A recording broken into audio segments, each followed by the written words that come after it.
Welcome everyone to episode 19 of the Video Game Book Club. I'm Tubby Mora, and today I am joined by my good friend Nakuso. Say hello, Nakuso. Hey everyone, how's it going? I'm so happy today. Oh my god. Wow, what such a big difference from the last time we were here. What isn't it?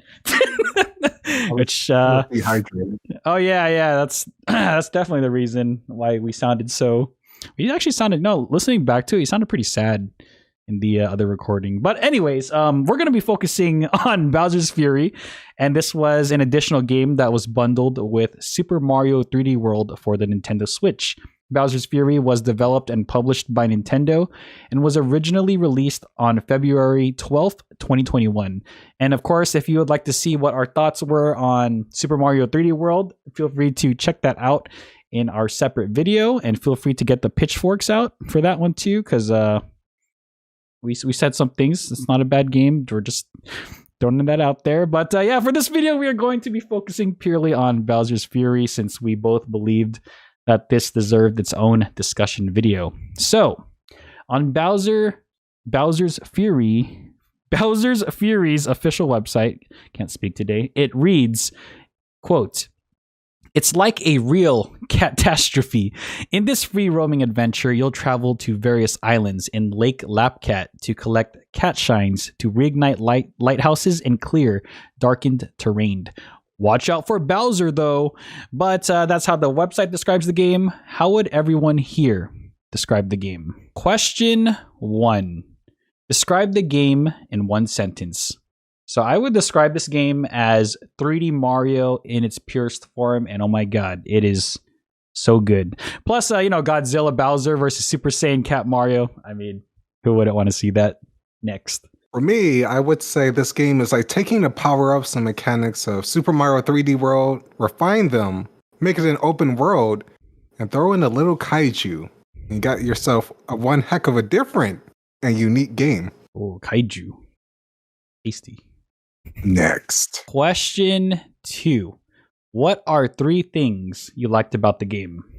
Now, this is hard because there's a lot of good things to say about this game, but I guess I'll just pick one and roll with it. So, one of the biggest things that I'm probably going to say first is, God, I just love the way the world is laid out. Like, if you really look at this game, it's essentially one large level with micro levels built into it. Like, each area of the map almost feels like its own little world with its own share of challenges, yet everything is connected, and the game thankfully offers like many ways to travel quickly between each section of the world. Like most Mario games, they'll bring you into a level, you'll complete the level, complete the challenges, and then you immediately get booted out. But not in this one. You complete the level, and the game just encourages you to keep going. There is no interruption. Well, we'll talk about that a little bit later, but it is literally just open world, but with purpose. Like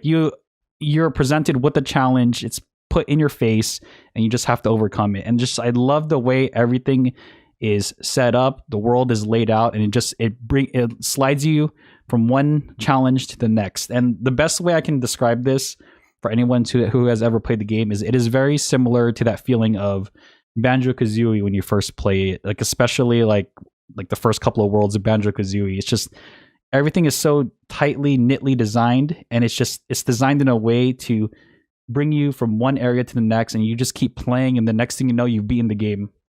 Like you blink and you're like, frick, it's done. When a game is able to do that, they're onto something. And my god, I am excited to see what they're gonna do next. But yeah, that's my thing. World layout, level layout. Next. I'm going to add on to that for my first like, and that's the areas that change over time in the open world. Ooh, when I first saw that, I was like, what the heck? Didn't I just like do this after coming back to it? And there's like new segments or something that's like different about that area. Yeah. And there's like a new challenge that you have to do. And then there's like a handful of that. So I was like wondering, like, how the heck did this change? And I was like, just here a minute ago. I think it's like every time you get a shine or a couple of shines, like the last place you went to before. I don't know how they do it, but I really like that aspect of the previous parts change. So while it's still like the same design, they have new different layouts within that design. So it's pretty cool. There's like this kind of feedback loop when you're going around the map, just like doing whatever. And what's fun about this, like you said about the open world, you can pretty much, after you unlock like each segment, go anywhere and do any of the segments that you want, like at any time. You're not really locked out too much besides like the boundary until you like, with the whole boss and stuff. Yeah. But besides that, you can like do anything in any order, and I find that really, really enjoyable compared to like a lot of other Mario games where you go into a world, that world is like open, but you still like have either of those stars within that specific world to do. But in this one, you have a much more broader approach to any of the stars, and just some of the ways that they change over time adds a little bit more challenge, especially once we get into something else I'm pretty sure that we'll bring up. It changes quite a bit about the game. So overall, my first like is the areas that change over time. Next. God, I mean, how could we not talk about this? I mean, if I didn't say it, you're probably going to say it. But another thing I liked about the game, freaking just Fury Bowser, man. It is so, God, he is just such a badass. Like when you first see Fury Bowser, like his presence is just so terrifying. Like I've never, like, we've seen Bowser in many forms before, but like this was the first time, especially the very first encounter, like I was actually terrified of him. I was like, oh my God, this guy's about to beat the crap out of me. But I was excited though, which is says a lot. But the thing is with Fury Bowser and the way he's incorporated into the game is he really can change the way you approach a level. Like there was a time when he actually appeared in one of the levels, and I was literally exposed out in the open, and I'm like, I'm kind of one hit away from death, and I'm about to get this last piece of this cat shine. Maybe I should take cover over there, but that means I would have to like jump off the level. But then it's like, okay, you know what, F it. So I just freaking dove, and I didn't risk it. But it's just like his presence is known throughout the game. He can even sometimes change the terrain when he's throwing his like Bowser pillars, and say sometimes that can even help you clear an area even faster too. So it's great the way Bowser is incorporated in there. He's not just there to be annoying. He's also there to be annoying, but with a purpose, and that's very different. I mean, there are a few things that I will note about Fury Bowser, because with a presence like this, kind of, I wouldn't even really say he interrupts gameplay. I would say for the most part he enhances it, but there are some cases where it can be questionable at times. But I'll talk about it when we get to the things we didn't like. But overall, yeah, Fury Bowser. He's just so cool, genuinely terrifying, incredibly badass. It really adds a sense of anxiety to the game, changes the way you approach some levels. And one thing real quick, one of the issues that we had in 3D World was the difficulty spike. Okay, all right, good. You said and this one is really interesting how they handle the difficulty. It's actually done with Bowser being out. That adds to like the difficulty of some areas that the platforming isn't that bad. But when you add Bowser, you have like stuff and have to dodge his beam in certain areas of the island. That actually gets pretty challenging in some areas. Like if you're caught out, you have to like do some platforming. But it's like I actually liked it because it changes. I would say like the game was like on the easier side, but it's not like super easy. It wasn't like turn off your brain easy. Yeah, and I like how Bowser actually makes it decently challenging at sometimes. Yeah, he just presents that sense of urgency when he appears. You're like, I better hurry up. Like you said, it was like kind of scary. I know. I love it. We need more. Maybe Bowser from Yoshi's Island. Oh my God. Where he was like the last part, he was like that size. I checked on the wiki. Apparently, this is the largest variation of Bowser. Wow, even larger. Yeah, even larger than the Yoshi one. Of course, that wiki can be edited by anyone, so I don't know how accurate it is. But I'll just at this point in time, that's what it said, and I was like, oh, so that's pretty interesting. Because yeah, that really was the last time we saw Bowser at this scale. But it's so cool seeing him like in a 3D space like this size and actually trying to murder you. Especially when he's like before he comes out, that giant like he's in a giant ink pool. It's like that's kind of creepy looking. It's like spinning slowly, so you know like when it gets faster, he's about to come out. Yeah. It's like I love it. But yeah, one of the best things about Bowser's Fury, honestly, just Bowser himself. So next, the second thing I liked is a power-up store system. Yeah, I don't think it's like, God, has it really been since Super Mario Brothers 3? We kind of had a system like that. Oh yeah. My bad. Sorry. You know. Jeez. Oh, my bad. But not to this level though, because we could only store 2. Yeah, you can only store 2. Okay, so yeah, they expanded upon that, and the way that they kind of handle, we can switch, and what's cool about it is Bowser Jr. gives it to you, and you can be moving like no matter like if you're jumping or moving, you'll always get the power up, so it doesn't interrupt the flow. Yeah, where you had to stop. I was like really impressed by that. When you're riding on Plessy, you know, the little Loch Ness monster that takes you across, you can like still be going full speed. You like get a power up and you don't have to stop. I really like that. Yeah. And also being able to store all the power ups and change them out at times to change up where you want to do certain obstacles or make certain things easier for yourself. I mean, I had to say that some of the power ups you kind of break the game, like the Katsu. Yeah. But it's very interesting how some of them actually do help make things like you can use the raccoon suit in certain areas where you have to like collect that key and bring it to the cage. It makes it a lot easier.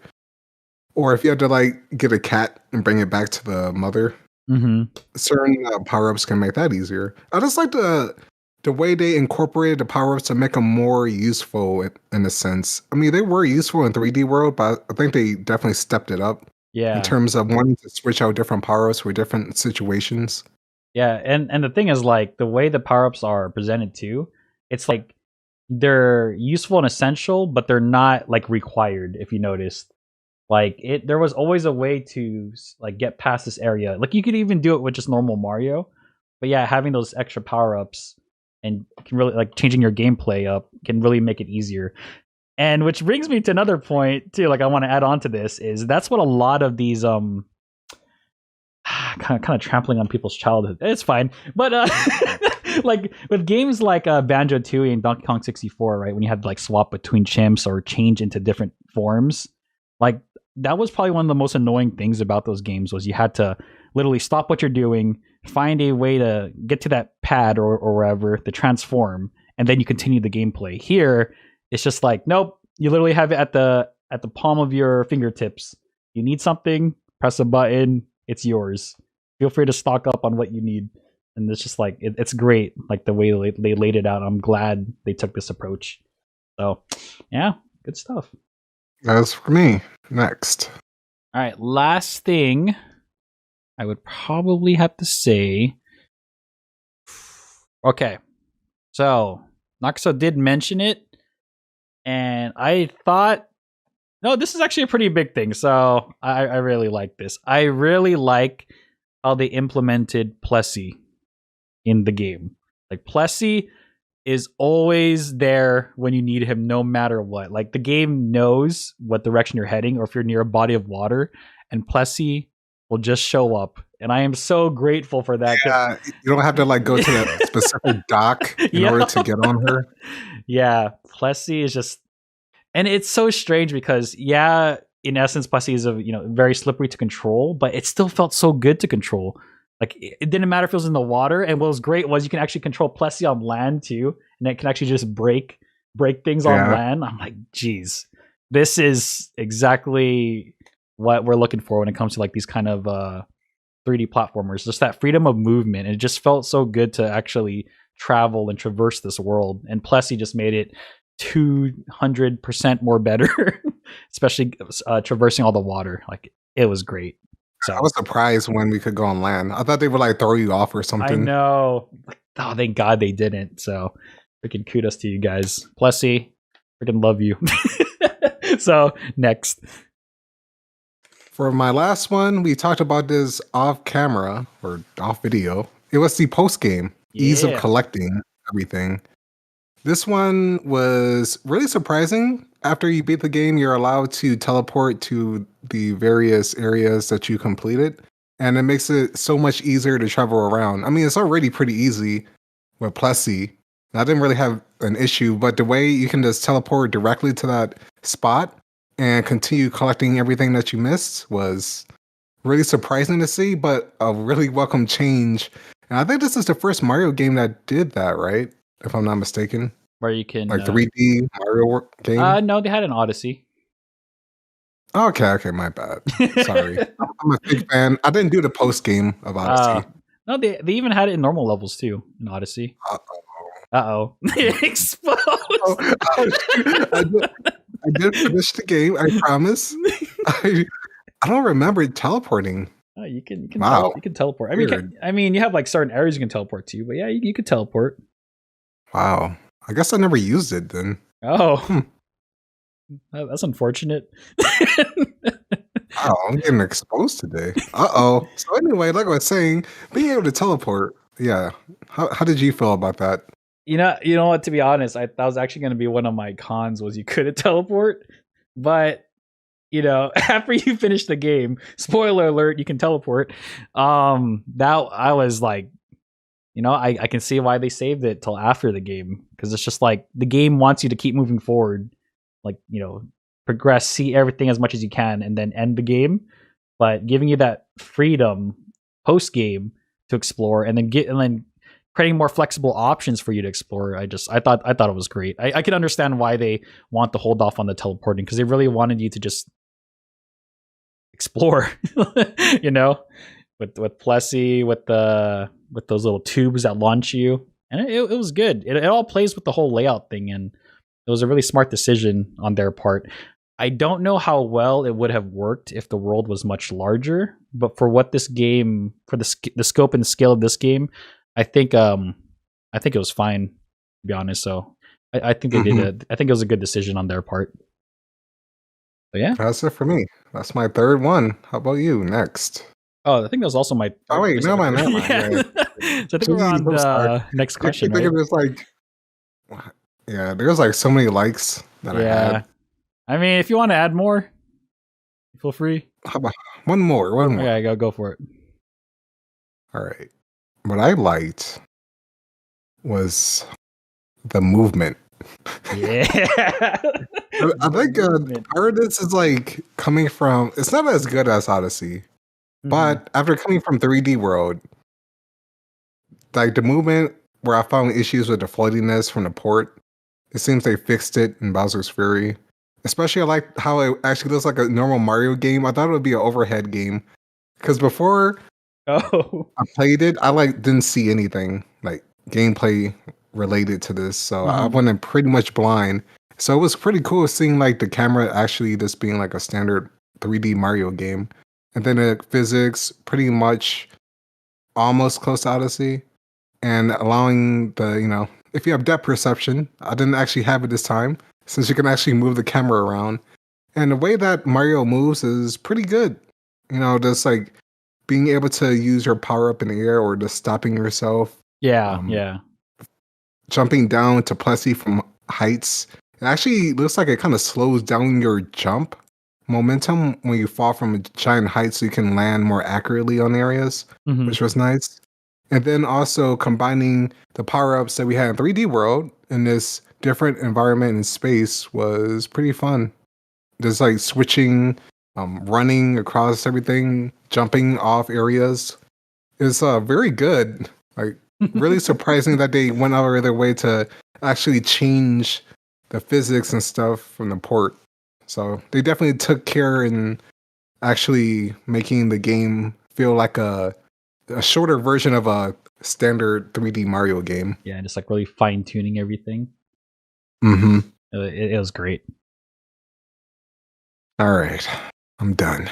All right, and the last thing from me, and this is a given at this point, the freaking music.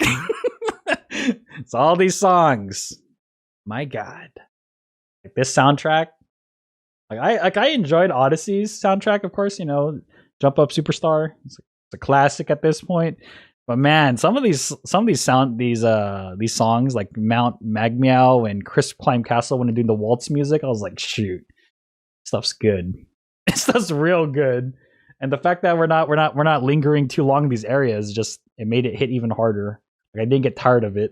It's like, God, music's good. But I mean, it's a Mario game. It's kind of given at this obviously point. Bowser's Fury, when he's out, it plays like it's like some freaking God of War type of music. Oh jeez, yeah, it's so cool. Yeah, Bowser's music, and the fact, of course, the classic thing where the more intense Bowser gets, the harder the song hits. So, freaking love it. Music's good. So yeah, those are the things we liked. We said 3, but we did 4 because we do what we want. So okay. Question 3. What are 3 things you did not like, and how would you improve it? So when it comes to the things I did not like, a lot of this is gonna, for me, a lot of it's just gonna be nitpicking. And one of the things I'm gonna say is, I know visually there is a visual cue when Bowser is gonna appear, right? Kind of like what you were saying earlier. You can see him like spinning. The sky gets a little bit darker, like that. But I still feel like it would have been great if they even added the option to add a timer, so you know exactly when Bowser is gonna go into Super Kaiju Mega Mode. Because I guess this will tie into my other thing, because there are certain cat shines that Bowser needs to burn through in order to access it, and it just felt like awkward when I'm like, okay, I'm here, I'm in this location, I thought I timed it right, and then I'm just like sitting there waiting. I'm like, could you like please come out now, like hurry up and come out? But it's like at the same time, it's like that also ties into the surprise, when you're in the middle of doing a challenge, and it creates that, like, kind of like what we were saying earlier, the sense of anxiety too. But I don't know, it's again, this is like one of those nitpick things. I wish there was a way to, or his theme, right? Maybe start playing it. Like it starts off like in a different calm tone. Beautiful. But when it turns out, when it gets to the Bowser part, it turns into his full theme. Actually, that's even better. F the timer. Let's go with what Nakuso said. Audio cue it in, like do a build up, and when it crescendos, that's when Bowser appears. Like even that would be amazing too. Just like something, or as an accessibility thing for those who struggle with audio cues. Again, a timer would also work, but I think by default, audio cue would be amazing for something like this. Because it's just like, like that, those cat shines. Every time I saw those Bowser blocks, I'm like, oh god, okay, I'll return here later when Bowser's attacking. It's just this again. It's a small thing, but I wish there was a way to reinforce that. Hey, Bowser's coming. Get into position. Get your butts clenched. Just wish there was a way for the game to notify you a little bit more that he's on his way. So yeah, that's one of the things I did not like. Next. So I'm going to tie into what you said with Bowser. This is where I have like a couple. Actually, I have like this is kind of a majority. Dang, I'm like looking at this list. All right. So how you said the annoying blocks and stuff and summoning them. So one thing that I found out that was super annoying, but I was like, yeah, that's about right. Is you can summon Bowser. Really? By yourself. Yeah. Because it's like when I was playing through the game, I was like wondering, dang, can I just summon him without him being on the timer? And I found out you actually can. Really? How would you do it? Does the game tell you? You need a Bowser amiibo. Wait, are you serious? A Bowser amiibo. They locked that behind a freaking toy. Yes. Oh my god. Do you have a Bowser amiibo? I need to go change my score real quick. No, but go ahead. Yeah, I was like looking it up. If you have any of the Bowser amiibos and you scan it, you can summon Bowser. Dude, that is which would have been super useful because, like, you know, when you're waiting for him at a particular spot, like, I understand what they want you to like go around and just come back when he's out, but when you get to the end game section, I really started to notice when I like was pretty much almost done with the game. I had to literally wait for a couple of minutes and just like AFK until that happened. Dude, that changes everything. The fact that they locked it. They locked the mechanic that could have easily been implemented behind a toy. I was getting Legend of Zelda Breath of the Wild. Oh, the Epona. And Metroid. What was it? Is it Metroid Dread that did that? Or is it? It was one of the Metroids. Or you can just like teleport or something. Yeah, they like to teleport or something very useful. I know Skyward Sword. The port. Oh, it might have been it might have been. Yeah, but Skyward Sword. It's the only way you can teleport out of any level at any time was using a Skyloft amiibo. Yeah, so but that was like a mechanic that I thought I could like was going to be somewhere in the game like later on, but yeah, found out need an amiibo, so that is effed up. I have some thinking to do now. Yeah. Jeez. Okay. Next. Okay, so we're gonna continue this trend of Bowser, and feel free to correct me if I'm wrong here. When Bowser appears, it's great. You know, it's seamlessly implemented. He just appears, atmosphere changes, no cutscene. When he's disappearing, though, there's always a cutscene that plays, and you always have to manually skip it. Is that correct? Yes. At least they added a skip button. That's what I had to say. At least they didn't have it so you couldn't skip it. So I'm glad that you can skip it. But I'm just thinking, why not put it in the options, or you can have it where if he can seamlessly enter, he should be able to seamlessly leave. Because I was like, that's kind of annoying. Like, let's say you're mid jump and then he freaking leaves. I'm like, seriously? I know it's just a press of the button, but I'm like, you already have this experience where you want the player to keep moving and keep pushing forward. Just like, why would you take him out just to show Bowser leaving? I'm like, okay. But yeah, again, small things, but option to skip it automatically or just have him seamlessly leave would be great. So. Yeah, I agree. Yeah, that's my thing. Next. So the third one is, this isn't really Bowser's Fury issue. This is just a switch. When Bowser is out, sometimes there's some pretty good frame rate drops. Wait, that really? happens when Oh no. What's going on? I mean, I'm not sure if you got. I mean, I like was crazy if there's like I even double checked and I like looked at like Arlo's video. Mm-hmm. He said that there's like also frame rate drops. I like looked online.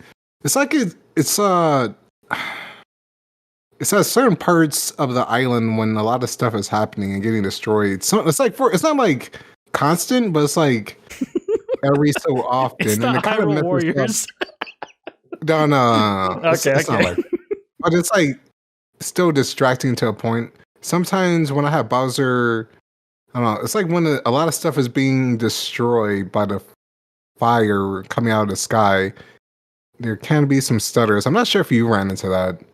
I mean, maybe it was there, but I mean, I didn't really notice anything too bad. I didn't even notice anything, to be honest. Yeah, I mean, after surviving the horror of Hyrule Warriors, it's like it has. Maybe that's why. It just learned to tune it out. It wasn't like bad. It wasn't like super bad or anything, but it's something I did notice I took away a little bit when I was playing. Okay, fair enough. Because I don't play like a lot of games that drop the frame rate at times. That's pretty much every new Switch game coming out. It's just like you just expect the frame rate drop. Well, unfortunately, I had that kind of experience, and yeah, yeah. I can't really blame the game. It's just a Switch hardware. Hate the game, hate the hardware. That's it for me. Next. All right, and then this last thing, I'm just throwing this out there. Thought it'd be pretty cool. Not really a thing I didn't like, but hey, it would have been awesome if it was included. Super Saiyan cat powers. I thought would have been pretty sick, because I was like, this freaking Fury Bowser is out here shooting beams and stuff. When you hit Super Saiyan God mode, would have been sick if you had a little bit of a difference in your moveset instead of just running around and grabbing pillars and throwing at them, or just a simple ground pound. I do love exploiting the pillars. Yeah, that was an exploit you could do. You just keep stunning them over. Yeah, just keep smashing it. I agree with you. Like, add more abilities or combos. Yeah. I thought it'd be pretty cool just to change it up, really make you feel like a Super Saiyan cat. But yeah, that's my last thing, and now we will go to the final verdict and final rating. Oh, wait! I have a question. Just kidding. All right, what's up? The frame rate drops. You did notice that during the kaiju fights, at least, right? Yeah. Okay. All right. Good. But again, you're talking to a guy who is still playing through Hyrule Warriors, so this is nothing still. Sorry. Like my tolerance, I would say my tolerance is pretty high when it comes to frame drops, but my God, Hyrule Warriors, that by itself is, we'll get there when Soul and I finish it, but I have a lot to say about that game. Okay. But yeah, not too bad. So yeah. Okay. Question 4.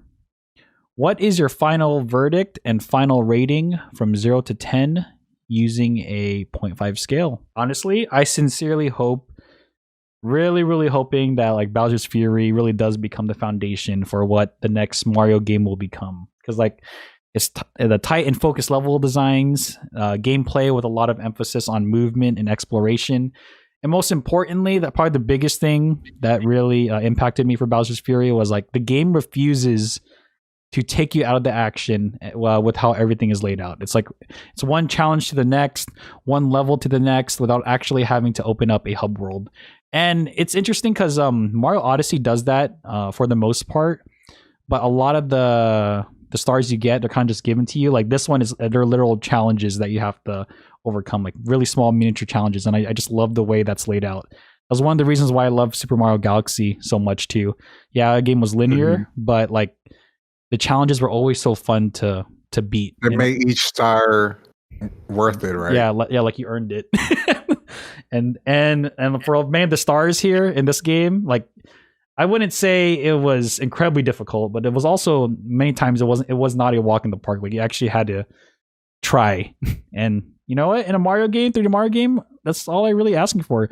Let us try to get the star. Don't just give it to us. But yeah. This game is Mario in its purest form, like I said before. It's Mario with all the fat trimmed off, and I'm really excited to see what the next 3D Mario brings to the table. So, with that said, I am giving Bowser's Fury, my final score, a 9 out of 10. It really makes you feel like you want to become a Super Saiyan God, Super Saiyan Cat, Mario God Saiyan. So, next. Dang. Like that, got some DBZ. So for me, I think that this is a big step up from certain Mario games where it acts as a more linear type of gameplay. This kind of takes a lot of the different open world aspects of previous Mario games with 64, Odyssey, Galaxy, and Sunshine, and kind of throws them all of them. Yeah, actually. That's what I was thinking when I was playing. Like, just jumbles them up, makes the world more streamlined, or not streamlined, but seamless and traversing. And it's a blast to play. It takes the power of some 3D world and makes them more, in my opinion, useful and more fun to actually use in the levels. It keeps the same enemies. It throws in some challenging obstacles and some obstacles that I actually died on unless I used a power up. So I was like really surprised with the challenge.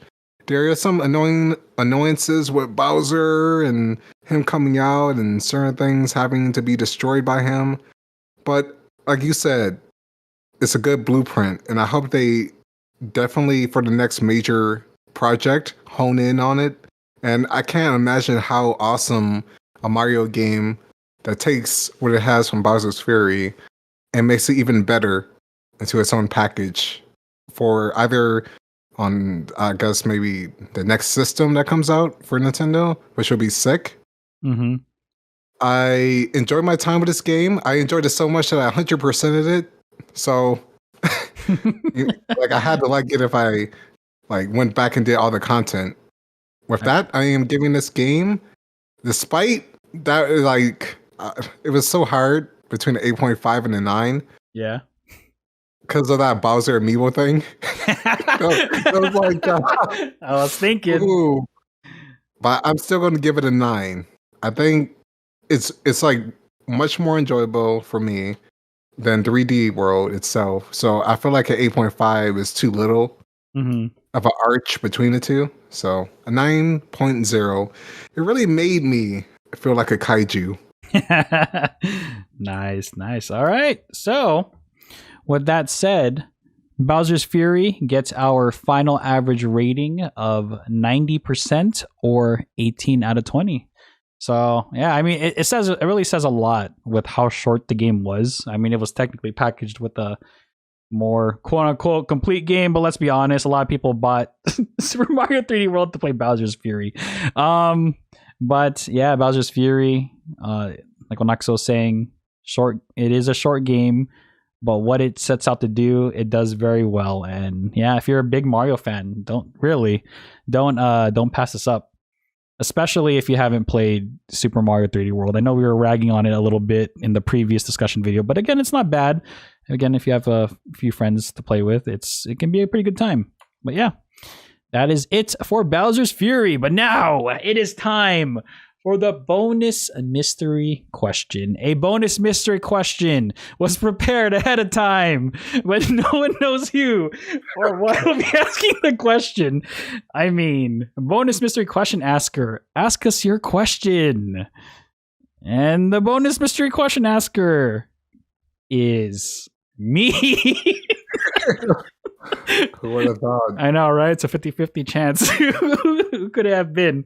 So, this one's pretty simple. I'd like to hear your thoughts on this. And, I'll go first so you can also have some time to think as well.